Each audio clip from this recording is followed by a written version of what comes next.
বাঙালির সিকান্দার টুটু বোসের শ্রাদ্ধ অনুষ্ঠানে উপস্থিত দেব, রুদ্রনীল সহ আরও অন্যান্য অনেক তারকা।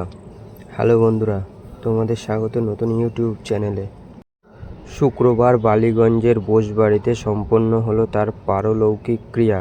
সেইখানেই ময়দানের মহিরুহকে শ্রদ্ধাঞ্জ জানাতে ক্রিয়া দুনিয়া তো বটেই, এমনকি রাজনৈতিক মহলের গণ্ডি পেরিয়ে সেলেব পাড়ার ব্যক্তিরাও উপস্থিত ছিলেন।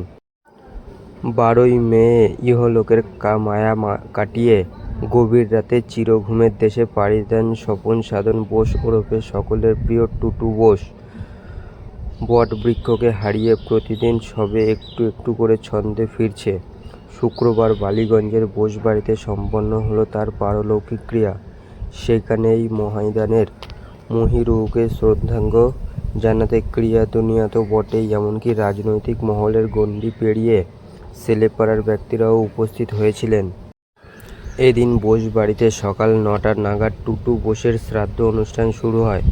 বোস পরিবারের পাশে থাকতে সকাল থেকেই একে একে সুবাদু অনুযায়ী ভিড় জমতে শুরু হয়। রাজনৈতিক মতাদর্শ রংদলের ঊর্ধ্বে গিয়ে বাঙালির সিকান্দার স্বপন সাধন বোসকে শ্রদ্ধা জানাতে উপস্থিত হয়েছিলেন ফিরহাদ হাকিম, তাপস রায়, কুণাল ঘোষের মতো রাজনৈতিক ব্যক্তিরাও।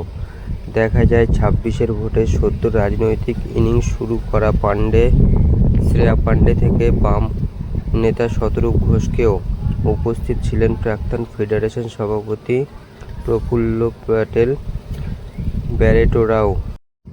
খানিক বেলা বাড়তেই বালিগঞ্জের বোসবাড়িতে উপস্থিত হন শিবপুরের বিধায়ক তথা রুদ্রনীল ঘোষ।